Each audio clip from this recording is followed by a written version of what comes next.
ఇది ఒక సంచలన వీడియోగానే మనం చెప్పుకోవచ్చు. ఎందుకంటే తండ్రి ప్రేమకి అసలు హద్దు ఉండదు.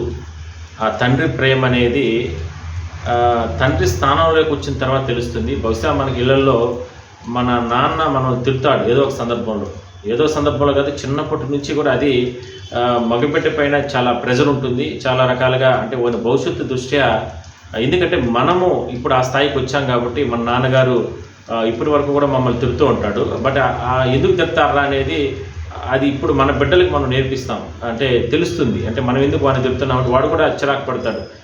ఏ విధంగా తిడుతున్నాడు, డాడీ ఎప్పుడు తిడుతూ ఉంటాడు, అట్లా అని. అది మగబిడ్డ విషయంలో. ఆడబిడ్డ విషయంకి వచ్చేందుకు ఏరా అంటే అంటే ఆ ప్రేమ, అంటే ఆడబిడ్డకి ఆ తండ్రికి ఉన్న ప్రేమని వెలకట్టలేదు. అసలుకి అది మాటలతో చెప్పలేనటువంటి ప్రేమ. ప్రతి ఇంట్లోనూ ఒక ఆడబిడ్డ ఉండాలనుకుంటారు.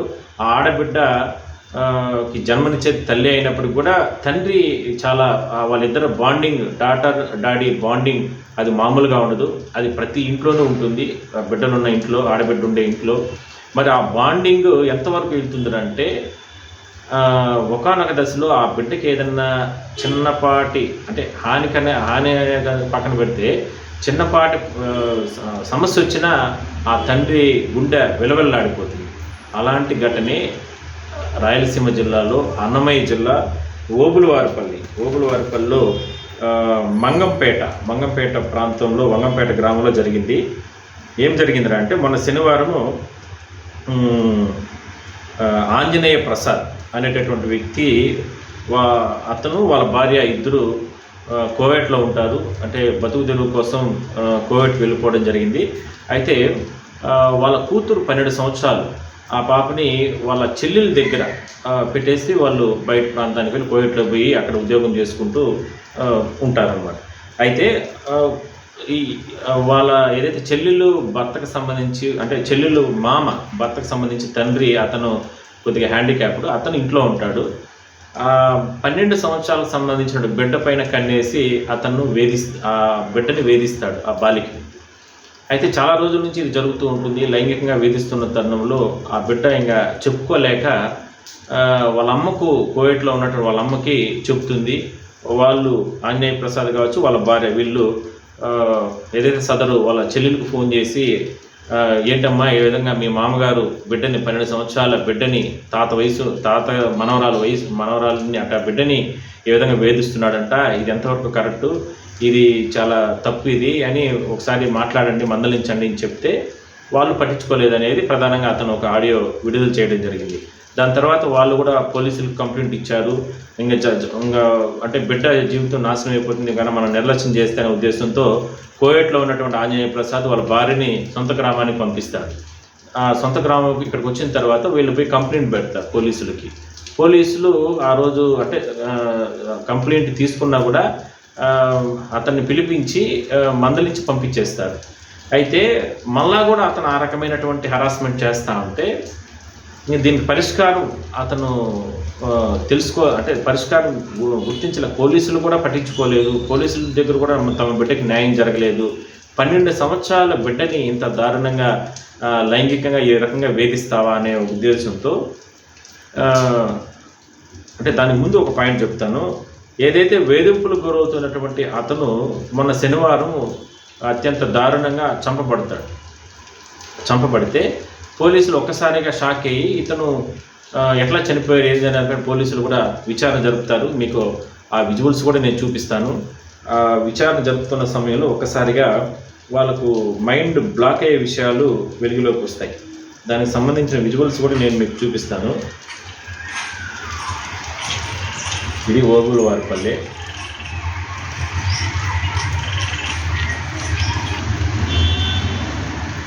మంగంపేట.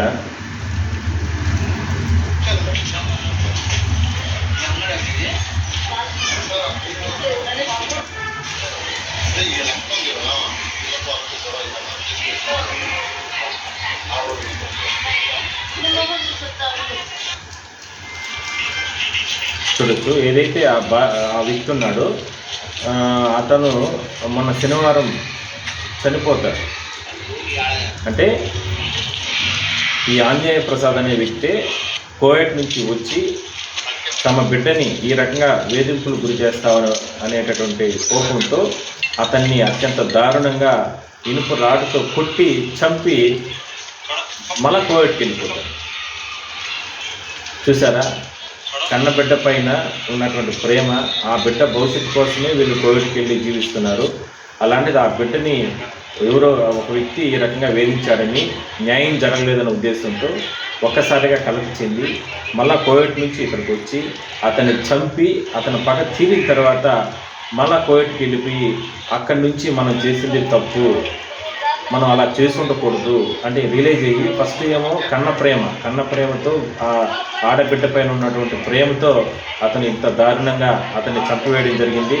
దాని తర్వాత రియలైజ్ అయ్యి మనం చేసింది తప్పు కాబట్టి మనం చట్టం ముందు మనం లొంగిపోవాలి, చట్టాన్ని మన చేతుల్లోకి తీసుకున్నాము అనే ఉద్దేశంతో అతను అక్కడి నుంచి కూడా ఒక వీడియో పెట్టడం జరిగింది. మీరు ఇప్పుడు చూస్తున్న విజువల్స్ అంతా కూడా అన్నమయ్య జిల్లాకు సంబంధించి మంగంపేట ఓబులవారిపల్లె మంగంపేట వద్ద అతను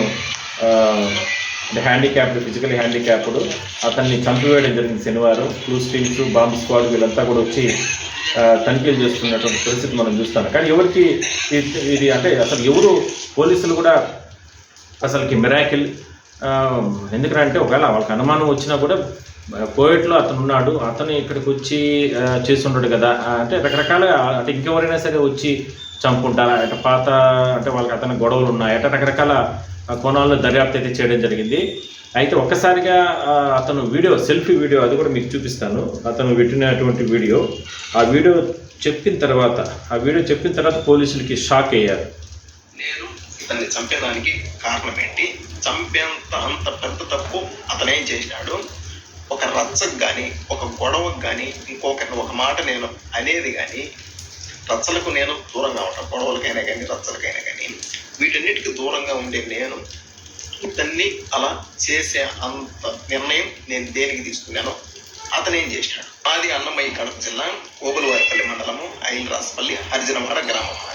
ఓకే, నా కూతురు పుట్టింటాంచి 11 సంవత్సరాల నుంచి మా అత్తమామే చూసుకుంటా ఉన్నారు. ఓకే, వాళ్ళ ప్రజెంట్ అయితే ఆర్థిక పరిస్థితి బాగలేక మా యొక్క కోయేటికి వస్తా మా కూతుర్ని వాళ్ళ చిన్న కూతురు దగ్గర అంటే మా మరదల దగ్గర మా కూతురు బాధ్యత మా మరదలకైతే అప్పచెప్పేసి కోయేటికి అయితే వచ్చింది. ఊళ్ళో కొద్ది రోజులు బాగానే చూస్తున్నారు. ఓకే, ఒకరోజు ఏం జరిగిందంటే మా కూతురు మంచంలో పనుకోవాలి, ఈ మనిషి ఏం చేశాడంటే మా కూతురు నిద్రమత్తులో ఉంది కదా అని మా కూతురు బట్టలు తీసేసి బలాత్కారం చేసి నోరు మూసిపెట్టి బలాత్కారం చేసి ఇంకా చేసేదానికి ప్రయత్నించినాడు. ఒకవేళ అరిస్తే నోరు మూసిపెట్టి ఒకవేళ ఎంత పనైనా చేద్దాము చంపేసేదానికైనా కానీ అంటే ఆ ఆలోచనతోనే బలాత్కారం చేసి చంపేసేదానికైతే ఈ మనిషి అయితే చూసుకుంటాం. ముందుగానే నా కూతురు నిద్ర మత్తులో ఉంది, అందులో మళ్ళీ నోరు మూసిపెట్టేసినాడు, బట్టలు తీసేసినాడు. నోరు మూసిపెట్టేదానికి ఊపిరాడుతుందో భయపడిపోయింది. ఏం జరుగుతుందో ఏమో భయపడిపోయి ఒకసారిగా అరిసేసింది ఉజ్జమ్మ అని. మా మరదలను అయితే అరిసేసింది. మా మరదలు వచ్చింది. మా మరదలు వచ్చి బిడ్డను అయితే దగ్గరికి తీసుకొని ఏం జరిగిందంటే అప్పుడు ఉజ్జమ్మ తాత అయితే ఈ మాదిరి చేసినాడు, బట్టలను తీసేసినాడు, పట్టుకోవడానికి చాలా పట్టుకొని గుర్తుతా ఉన్నాడు. నాకైతే నేను వస్తుంది భయం వేసిన ఉజ్జమ్మ నోరు మూసుకుంటేసినాడు. నేను భయపడి గట్టిగా అరిచినాడు. తరువాత మా మరదలైనా కానీ మా మరదల వాళ్ళ భర్త రమణ అయినా కానీ వీళ్ళిద్దరూ ఈ మనిషికి దేనికి ఈ మాదిరి చేసినా పసిబిడ్డనని ఒక్క మాట అడగల. తరువాత నా బిడ్డను వీళ్ళిద్దరూ బెదిరించినాడు. తాత ఈ మాదిరి అని చేసినాడు అని ఇంకెక్కడ చెప్పదాన్ని నా బిడ్డ అయితే బెదిరించినాడు. నా బిడ్డ భయపడిపోయింది. తర్వాత మా మరదలు మా భార్యకు ఫోన్ చేసి మా ఇంట్లో వసతి లేదు, నీ బిడ్డను చూసుకునేదానికి నీ బిడ్డను తీసుకోను అని ఎమర్జెన్సీగా చేసింది. మా ఇంట్లో గొడవలు కానీ వసతి లేదు అని అతనికి సరే అని నా భార్యను ఇంటికి పంపించిన. బిడ్డను తీసుకున్నాము, మన సోదిగంలో పెట్టుకుని మనం చూసుకున్నాము. ఓకే, పోయింది, తీసుకొని వచ్చింది. ఓకేనా, ఆమె నా బిడ్డను మంచిగా అడిగింది. నా భార్య అసలు ఏం జరిగింది, వాళ్ళు ఏమన్నా కొట్లాడుకున్నారా, ఇన్ని రోజులు బాగానే చూసుకుంటూ ఉన్నారు కదా, సడన్గా దేనికి ఈ మాదిరి ఏంది, నేను ఊరికి చెప్పండి భయపడగా అసలు ఏం జరిగింది, వాళ్ళ కాళ్ళగా ఉన్న రచ్చలా అని నా భార్య చిన్నగా అడగమన్నా. నా కూతురు చెప్పేస్తుంది, అమ్మ నేను నిద్ర మత్తులో ఉన్నాను, భర్త తప్పని తీసేసినాడు, ఇక్కడ పట్టుకొని చెస్ట్ దగ్గర ఊపినాడమ్మా, ఇంకా చెప్పరాని ప్లేస్లో పట్టుకొని పెట్టుకుంటాడమ్మా అని ఇట్లా మూత పెట్టేసినాడు, చేతిలో మూత వేసినాడు, నాకు భయం వేసింది, ఈ మాదిరి చేసినాను, తర్వాత ఉద్యోగం చెప్పాను అని ఇప్పుడు చెప్పింది నాకు. తర్వాత నేను చట్టానికి వస్తాను. ఓకే, మనము డైరెక్ట్గా ఇలా అని వెళ్ళకూడదు, వాళ్ళ పైకి రచ్చగలదు, మనము చట్టపరంగా వెళ్తాం. ఓకే, ఓబులవారిపల్లి పోలీస్ స్టేషన్లో ఈ మాదిరిగా జరిగిందని కంప్లైంట్ అని నేను చెప్పాను. ఓకే, ఆమెని నా భార్య వెళ్ళింది, కంప్లైంట్ ఇచ్చింది. తర్వాత వాళ్ళని పిలిపించి ఈ మాదిరిగా జరిగిందని వాళ్ళను ఒక్క దెబ్బ కూడా కొట్ల, ఇది 2 మాటలు తిట్టి ఆమెని అక్కడి నుంచి ఇంకా మీ జోలికి మెడి జోలికి ఆరోగ్యని పంపించేసినారు, ఎవరిని వల్ల ఆడ పంపించేసినారు. ఓకే, ఆమెని ఆ రోజు ఇంటికి వచ్చిన తర్వాత మరుసటి రోజు నా భార్య పోయి ఆ రోజు నైట్ ఏం జరిగిందంటే, నేను ఇది ఒక ఆడబిడ్డ బరువు అనుకున్నాను, ఒక ఆడబిడ్డ మానానికి సంబంధించిన బయట పెట్టుకోకూడదు అని పరిస్థితి వచ్చింది. ఓకేనా, బయట పెట్టుకునే పరిస్థితి వచ్చింది. ఓకే, తర్వాత వీళ్ళిద్దరు లక్ష్మీ రమణ వీళ్ళిద్దరు భార్య మాట్లాడుతుంటే, అంటే మా భార్య సైడ్ బంధువులు ఫోన్ చేసి ఈ మాదిరి వాళ్ళ బిడ్డలు మా మామ మాదిరి చేసినారు, అందుకని ఓబులవారిపల్లి పోలీస్ స్టేషన్లో కంప్లైంట్ ఇచ్చింది. మేము పోలీసు వాళ్ళకు డబ్బులు కట్టి కేసు కంప్లీట్ చేసుకొని మేము బయటకు వచ్చినాం అని ప్రతి ఒక్కరికి మా భార్య వాళ్ళ సైడ్ బంధువులకి ఫోన్ చేస్తున్నారు. ఈ మాదిరి ఎంత బరువు చక్కగా ఉంటారు మాకు, మా బిడ్డ పబ్లిక్ చేసేది ఇదొకటి, మొదటి నెక్స్ట్ ఇంకొకటి పోలీసు వాళ్ళకు డబ్బులు కట్టి మేము బయటకు వచ్చినాం ఈ మాదిరి కంప్లైంట్ ఇస్తే అని అదొకటి. ఓకేనా, ఆమెని మా భార్య నాకు ఫోన్ చేసి ఈ మాదిరి అంటాను, ఎట్లా అంటే సరేలే నువ్వు మళ్ళీ వెళ్ళు పోలీస్ స్టేషన్కి వెళ్ళు, నువ్వు మళ్ళీ పోలీస్ స్టేషన్కి వెళ్ళు, ఈ మాదిరి అని చెప్పు, ఈ మాదిరి పబ్లిక్ చేస్తున్నారు సార్, పబ్లిక్ చేస్తే మాకే కదా పైసలు అని చెప్పు, ఏమంటారో చూద్దాం అని మళ్ళీ పంపించిన. వెళ్ళింది, సార్ వాళ్ళతో చెప్పినాము, వాళ్ళు ఫోన్ చేసి మీకేమన్నా మాకేమన్నా డబ్బులు ఇచ్చినారా, దేనికి ఈ మాదిరి చెప్పినారు, దేనికి పబ్లిక్ చేస్తున్నారు, ఇది ఆడపిల్ల విషయం కదా అని తిట్టినారు. తిట్టేతలకే ఏమన్నా ఏమన్నా అంటారేమో అని లక్ష్మి ఏదో పురుగుల మంది తాగి ఏదో సూసైడ్ చేసుకునేది. వాళ్ళ పక్క అంత పెద్ద తప్పు లేకపోతే సూసైడ్ అంతవరకు వెళ్ళింది. ఓకే, సూసైడ్ చేసుకుంది.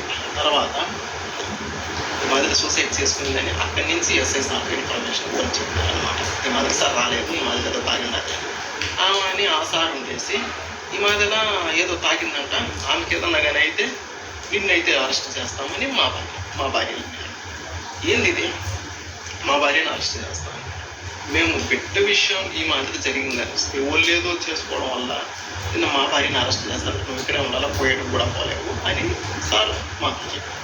ఓకేనా, తర్వాత మా భార్యను అక్కడే స్టేషన్లోనే అప్పటికే స్టేషన్లో ఉంది. తర్వాత లక్ష్మిని మా భర్తని హాస్పిటల్కి తీసుకెళ్ళి ఇంకా బాగా అయిన తర్వాత ఇంటికి తీసుకొని వచ్చాను. తర్వాత సార్ ఉండే సార్ బాగుండదు అట్లా, ఇంకా నువ్వు కూడా వెళ్ళిపో ఇండియాకు, ఇంకా ఈ గొడవ లేకుండా అని మళ్ళీ పంపించేసినాను. మా భార్యని పంపించేసినాను. ఓకే అంటూ అని పంపించేసినాను. నా భార్య నా బిడ్డకు జరిగిందని పోలీస్ స్టేషన్కి వెళ్తే ఈ మాదిరి అసలు వాళ్ళు ఏం పట్టించుకోవాలి. నెక్స్ట్ ఇంకొకటి ఏదో ఐమి చేసిన దానికి మళ్ళీ నన్ను అరెస్ట్ చేస్తూ ఉన్నారు అని నా భార్య ఆలోచించి, ఇంకొకటి వీళ్ళిద్దరు భార్య భర్తలు నా బిడ్డ గురించి మా భార్య సైడ్ బంధువులందరికీ ఈ మాదిరి బయటికి చెప్పి మా మామ ఈ మాదిరి చేసినాడు, కేసు పెట్టింది, మేము డబ్బులు పెట్టి బయటకు వచ్చినాము అని ఈ మాదిరి అందరికీ చెప్పి వీళ్ళు చేసింది ఇదొకటి. ఇంకా వీళ్ళు పోలీసులు ఈ మాదిరి అసలు పట్టించుకోవాలి, ఈ మాదిరి ఆడబిడ్డకు జరిగిందంటే ఈ మాదిరి పట్టించుకోవాలి. ఈ రెండు ఆలోచించి ఎవరు సపోర్ట్ చేయలేదు, నా బిడ్డకు ఈ మాదిరి జరిగితే ఎవరు సపోర్ట్ చేయలేదు అని ఆలోచించి నా భార్య సూసైడ్ చేసుకుంది. ఏదో తాగింది, తర్వాత మేము కూడా హాస్పిటల్కి తీసుకెళ్ళి ఎలాగాలో ఎంత కక్కించుకొని చిన్నగా ఎలాగాలో బయటికి నేను తెచ్చుకున్నాను. తర్వాత అంటే వీళ్ళిద్దరు లక్ష్మీ రమణ వీళ్ళిద్దరు కలిసి అంటే పబ్లిక్ చేసినారు కదా, మా భార్య వాళ్ళ బంధువులకి పబ్లిక్ చేసినారు కదా, ఇంకా ఒక్కొక్కరు చేసి ఈ మాదిరి జరిగిందంట కదా, మీరేం చేయలేదా, వాళ్ళు ఏమో డబ్బులు కట్టుకొని బయటకు వచ్చినారంట, మీరేం చేయలేదా అని ఒక్కొక్క మాటలు మాట్లాడుతూ ఉంటే ఏంటిరా ఇది, ఇల్లు అనబోతే ఇట్లా చేసినారు. నెక్స్ట్ ఇంకా చట్టపరంగా చట్టాన్ని గౌరవించి పోలీసు వాళ్ళ ద్వారా వెళ్దాం అనుకుంటే వాళ్ళు ఏం చేయలేకపోయినారు. ఊరికే మాటల వరకు మాట్లాడి పంపించేసినారు. తర్వాత ఏంది ఇది, ఏం చేయాలో నాకు అర్థం కావడం. ఆడబిడ్డకి ఈ మాదిరి జరిగితే చట్టం కూడా సీరియస్గా తీసుకోవాలా. నాకు అర్థం కాల. వీళ్ళు పబ్లిక్ చేసి ఈ మాదిరిలో మాట్లాడుతూ ఉండేది ఒకటి, వీళ్ళు పోలీసు వాళ్ళు పట్టించుకున్నది ఒకటి. అబ్బా నాకేం అర్థం కాల. అని మొత్తానికి ఎట్లయితే ఎట్లా అవుతుందని మొత్తానికి ఒక కన్న తండ్రిగా నిర్ణయం తీసుకుంది.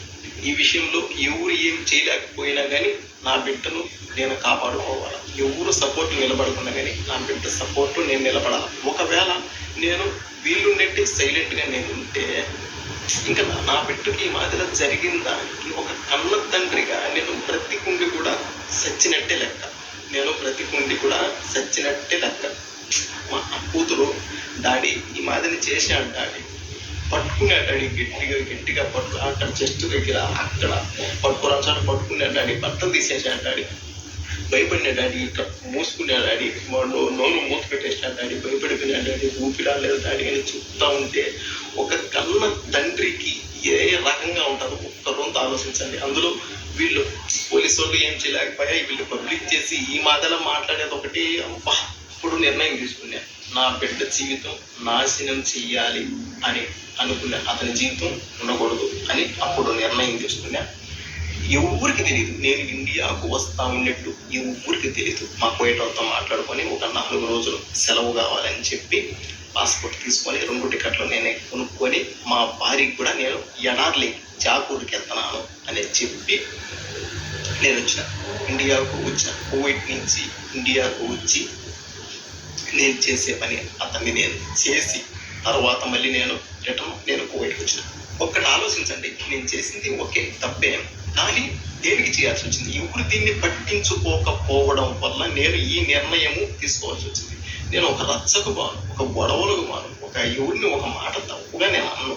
అలాంటిది ఇంత నిర్ణయం దేనికి తీసుకుంటాను? అంతవరకు పరిస్థితి వచ్చింది, ఇంతవరకు తీసుకొని వచ్చినారు. ఇతనిని చెప్పిన విషయంలో నా సైడ్ బంధువులకు కానీ మా భార్య సైడ్ బంధువులకు కానీ ఎవరికి ఏ సంబంధం లేదు. మొత్తం అంతా పూర్తి బాధ్యత నాదే, నేనే చేసిన. ఓకే, ఏం చేశాను? ఒక కన్న తండ్రిగా వీళ్ళు పోలీసు వాళ్ళు ఏం సీరియస్గా తీసుకోకపోయా, వీళ్ళు అనబోతే లక్ష్మి వాళ్ళ భర్త ఈ మాదిరిలో అందరికీ ఫోన్లు చేసి అల్లరి పాలు చేస్తూ ఉండి రచ్చగొట్టినట్టు మాట్లాడుతూ ఉండి ఒక తండ్రిగా ఇంకా నేను ఏం చేశాను? ఇంకా నిర్ణయం తీసుకోవాల్సి వచ్చింది. నిర్ణయం తీసుకున్నా, ఇండియాకి వెళ్ళినా, చేసే పని చేసినా, మళ్ళీ కువైట్కి వచ్చిన. ఓకే, ఇండియాలో అంటే అక్కడ ఈ మాదిరిలో మనిషిని చంపినారు అని తెలుసు, కానీ దేనికోసం చంపినారు, ఎవరు చంపినారు, అంత ఇతనేం చేసినాడు అని తెలియదు. ఇతనేం చేసినాడు, అంతవరకు చంపారు, ఏం చేసినాడు ఎవరికి తెలియదు. అందుకని ఇక నా జీవితం పోతేపోయింది, నాకు తెలుసు. ఇక్కడే చేసినాడు పోతేపోయింది. అందుకని బిడ్డ పరువు కూడా పబ్లిక్ చేసేసినారు. అందుకని దీనికోసం ఈ మాదిరి చేసినారు. అందుకని నేను ఇలా చేయాల్సి వచ్చింది. అందుకని నేను ఈ వీడియో నేను చేసింది తప్పు, నేను ఒక చట్టాన్ని గౌరవించి నేనే ఈ విషయం నేను పబ్లిక్ చేసి నేను పోయేదానికి నేను వస్తాను. నేను ఇండియాకు వస్తున్నాను, నేను సరెండర్ అవుతాను. నేను చేసిన కానీ ఆ బిడ్డకి ఈ మాదిరి జరిగింది పట్టించుకోవడం వల్ల నేను ఈ మాదిరి చర్చించాను.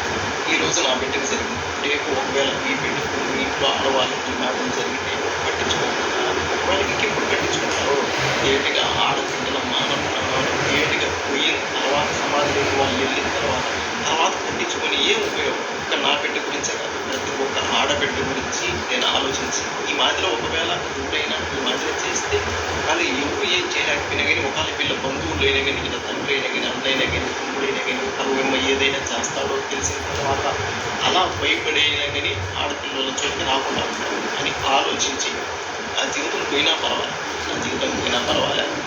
బిడ్డ పరువు ఈ మాదిరి పోయినా పర్వాలే, ఇంకొకరు బాగుంటారు కదా, ఇంకొకరికి ఇది విషయం అని చెప్తానే, ఇంకొక బిడ్డకి ఈ మాదిరి జరిగిందని చెప్తానే అప్పుడైనా సీరియస్గా పట్టించుకుంటారు కదా అనే ఆలోచనతో నేను ఈ పని చేస్తాను. ఈ వీడియో రాజకీయ నాయకులకు సీఎం సార్ చంద్రబాబు నాయుడు గారికి చేరేంత వరకు షేర్ చేయండి. ఎందుకంటే ఈ మాదిరి జరిగిన దానికి ఆడపిల్లల మాన ప్రాణాల గురించి ఖచ్చితంగా వీళ్ళు మాట్లాడాలి. ఇలా జరిగిన దానికి ఖచ్చితంగా వీళ్ళు దీనిపైన రియాక్ట్ అయ్యి ఖచ్చితంగా మాట్లాడాలి.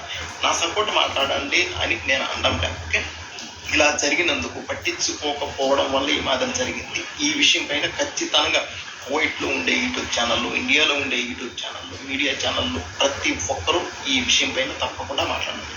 నేను ఇండియాకు వస్తున్నాను, నేను తప్పకుండా పోలీసులకు నేను సరెండర్ అవుతాను. మీరు ఇప్పుడు దీన్ని బట్టి జరిగిన దాన్ని బట్టి మీరు ఏ శిక్ష చేసినా నేను తీసుకునేదానికి నేను రెడీ. నేనైతే ఇండియాకు వచ్చి మీకు నేను సరెండర్ అవుతాను. దీంట్లో మా వాళ్ళకి కానీ, మా భార్య సైడ్ వాళ్ళకి కానీ, నా సైడ్ వాళ్ళకి కానీ ఎవరికి ఏ సంబంధం లేదు. మొత్తం అంతా చేస్తే నేనైతే వచ్చి నేను మీకు సరెండర్ అవుతాను. ఒకసారి నా కూతురు చెప్పిన మాటలు ఏంటంటే,